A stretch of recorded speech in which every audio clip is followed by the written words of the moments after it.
इसके लिए पूरी तरह से सरकार जिम्मेदार है, क्योंकि सरकार ऐसी पर्यटन नीति नहीं बनाती, होटलों को बेकंट्रोल नहीं छोड़ती, और जिस तरह से मनमानी तरीके से जो नियमों का उल्लंघन हो रहा है, उसकी वजह से हमारा पशुपालक भाई मारा गया है। इसलिए सरकार पूरी तरह से जिम्मेदार है। सरकार ने हमारे भाई की हत्या की है, कैंसर ने नहीं की, सरकार ने किया। इसलिए सरकार की जिम्मेदारी है कि वो हमारी शर्तों को पूरा करे। जो सरकार बोल रही है ना, उस पे वो तो हम लोग समाज से 1 मिनट में इकट्ठा करके दे देंगे। हमें नहीं चाहिए सरकार का पैसा। बोल रही है 5 लाख ले जाओ और 5 लाख में ये कर लो। हमें एक पैसा नहीं चाहिए सरकार से। 5 लाख चाहिए तो मैं 5 मिनट में इकट्ठा करवा सकता हूँ। इसलिए 5 लाख से नहीं, हमें 3 शर्तें दी है।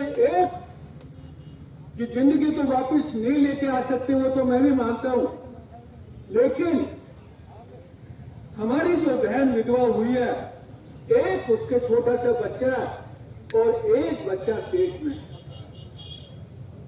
इतना दुखद वाकया कभी आपने सुना नहीं होगा। उस बच्चे को पता भी नहीं है कि मेरा बाप जिंदा है या नहीं है, जो गर्भ में।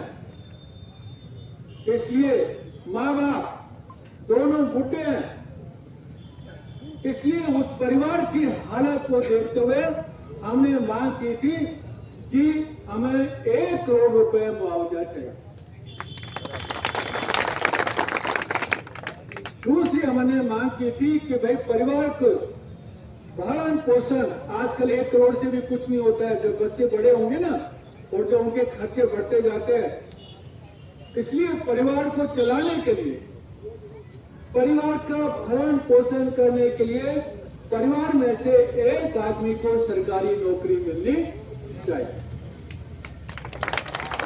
तीसरी हमने डिमांड रखी थी कि जो सरकार पर्यटन नीति जिस तरह से खुले आम उल्लंघन कर रही है, होटल वाले लोग मनमानी कर रहे हैं, फोटो खिंचवाने के लिए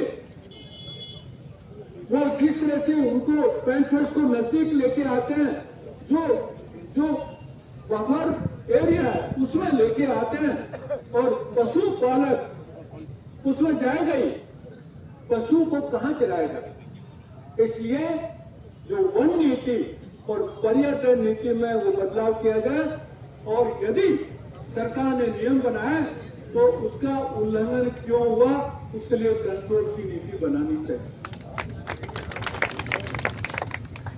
भाइयों, इसलिए सरकार हमारे भाई को भी पशु मान के चलती है, तो हम कदापि स्वीकार नहीं करेंगे।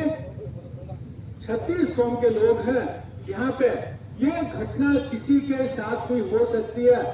ये घटना कोई देख के नहीं किया कि किसी कौन से समाज का आदमी है, किसी भी ग्रामीण के साथ हो सकती है, किसी भी किसान के साथ हो सकती है, किसी भी पशुपालक के साथ हो सकती है, कोई मेरा व्यापारी भाई है उसके साथ हो सकती है, किसी के भी साथ हो सकती है। ये एक नागरिक की हत्या, नागरिक की। इसलिए सब नागरिक से मैं निवेदन करता हूं कि यदि सरकार ये 3 मांगे नहीं मानती है, तो खास करके जो हमारी 2 मांगे नहीं मानती है, कल 11 बजे हाईवे जाम करेंगे। कल 11 बजे। अभी हम लोग सब जो और बाकी रहा वो अपनी बात बता सकता है। अभी हम लोग सुमेरपुर का नक्शा लेके अभी के अभी डिसाइड करते हैं कि कौन से गांव से कौन जिम्मेदारी लेता है। सब गांव से लोग आना चाहिए, सारे गांव से लोग आना चाहिए, और इस बार सरकार को दिखाएंगे पशुपालक भाई की, किसान की जिंदगी इतनी सस्ती नहीं है, और जिंदगी सस्ती मांग करके कोई भी ऐसा हादसा कर देगा, हम उसे कदापि स्वीकार नहीं करेंगे।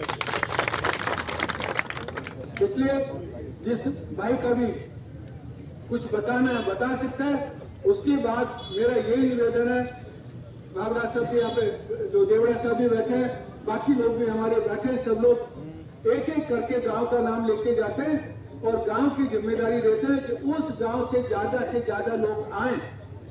मैं फिर बता देना चाहता हूं, ये धरना आज का नहीं है। आज चले गए ना, न्याय नहीं मिलेगा। दूसरे दिन ये घटना फिर होगी, तीसरे दिन ये घटना फिर होगी। ये घटनाएं होती रहेंगी जब तक सरकार को सीख नहीं मिलेगी। ऐसे खुले आम ऐसी घटनाएं होती रहेगी। इसलिए हम लोग हाईवे जाम करेंगे। अभी चिट्ठी देंगे सरकार को, अभी गवर्नमेंट को चिट्ठी देंगे, कल अपनी पुलिस व्यवस्था कर ले और सारे लोग हम लोग जाएंगे, नियम कानून के अनुसार जाएंगे। हमारा मकसद जनता को परेशान करना नहीं है, लेकिन सरकार ये मान के चलती है ऐसे कुछ नहीं बिगाड़ता, हमें कोई दबा नहीं सकता। सरकार भूल कर रही है, सरकार जनता ने बनाई है और जनता के सामने सरकार झुकनी चाहिए।